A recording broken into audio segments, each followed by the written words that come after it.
Formação da pessoa de 0 a 3 anos.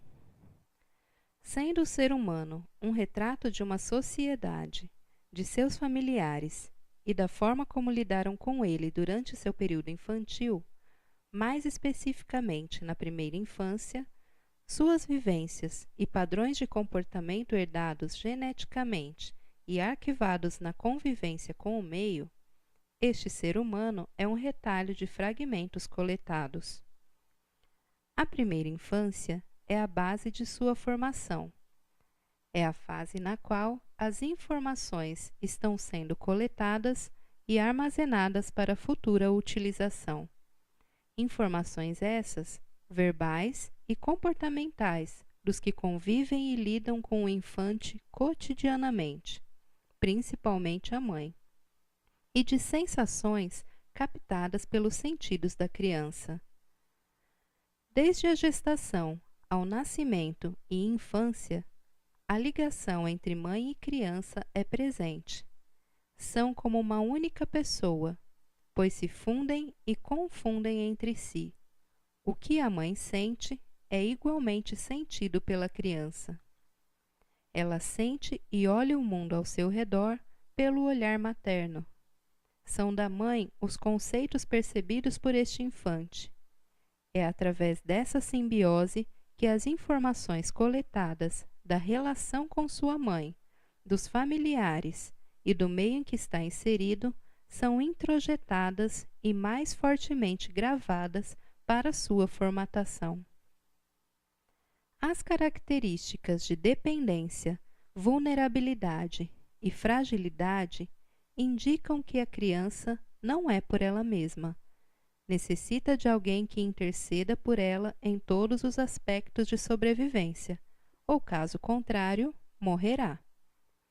Assim sendo, os sentimentos de insegurança e impotência são marcantes e mobilizam angústias e ansiedades, que levam o infante a constituir crenças que aliviem de suas dores, buscando no entorno alguém que seja apto o suficiente para aliviar e diminuir essas sensações.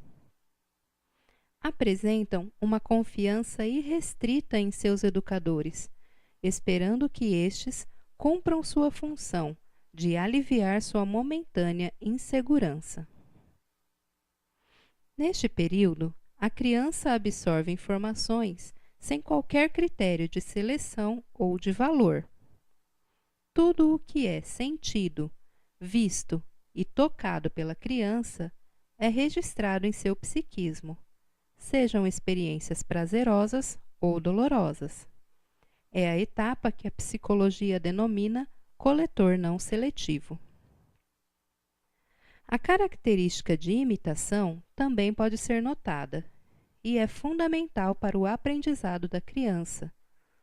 Muito do que ela aprende está relacionado ao que vê, observa no comportamento dos adultos e de outros infantes, que são suas figuras de referência.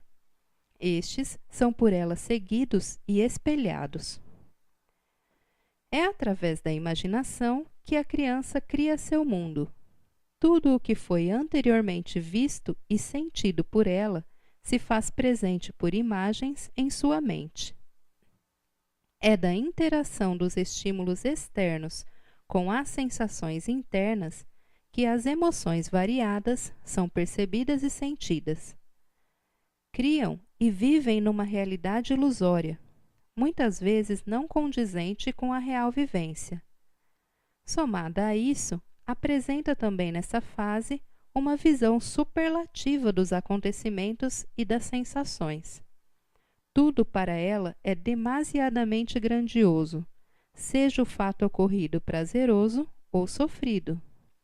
O que é sentido neste período é gravado com esse olhar, mesmo que sejam situações corriqueiras, são sentidas por ela de forma insuportável.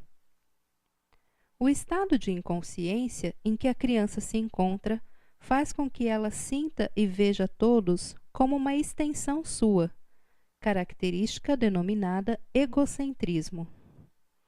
Em sua mente, todos estão ao seu redor para lhe ajudar e satisfazerem suas necessidades. Ela não vê o outro como um ser independente. Devido à ausência de delimitação, funde-se e confunde-se com o meio, principalmente com a figura materna. Espera ser o foco de atenção de todos, e quando isso não ocorre, sente-se preterida. É voluntariosa, querendo tudo à sua hora e a seu tempo, buscando sempre satisfazer seu prazer momentâneo. Caprichosa e obstinada diante do que deseja, não mede esforços para conseguir. Culpa a si pelos acontecimentos que vivencia, pois nessa fase, tudo que é experienciado por ela diz respeito a ela mesma em sua mente. São por essas características que toda criança vê, age e reage com o meio em que está inserida. Quando essas características não são observadas e devidamente direcionadas na infância, elas se fazem muito presentes no comportamento do adulto, o que lhe garante que reviva o sentir e a visão desse período infantil também na fase adulta. Uma educação voltada para a autoobservação auxiliaria os educadores a ter mais consciência desse percurso.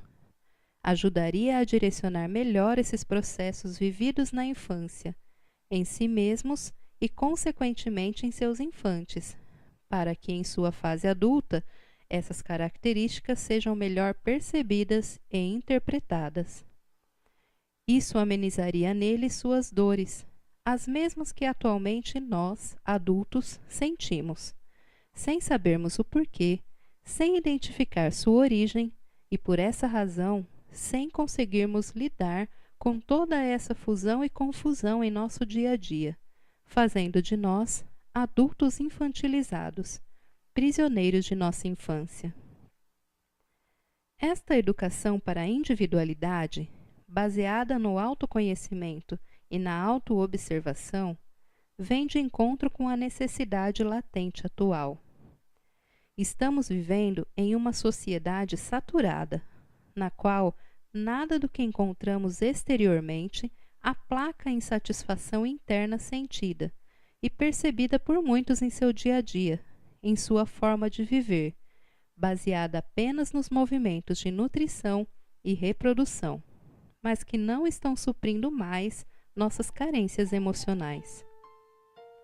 Necessitamos urgentemente olhar para dentro, para nossas movimentações e buscar entender por que vivemos da maneira que vivemos, para assim amenizar esse sofrimento, às vezes percebido, às vezes muito camuflado por nossas atividades diárias, mas que é o real motivo de nossas angústias e insatisfações.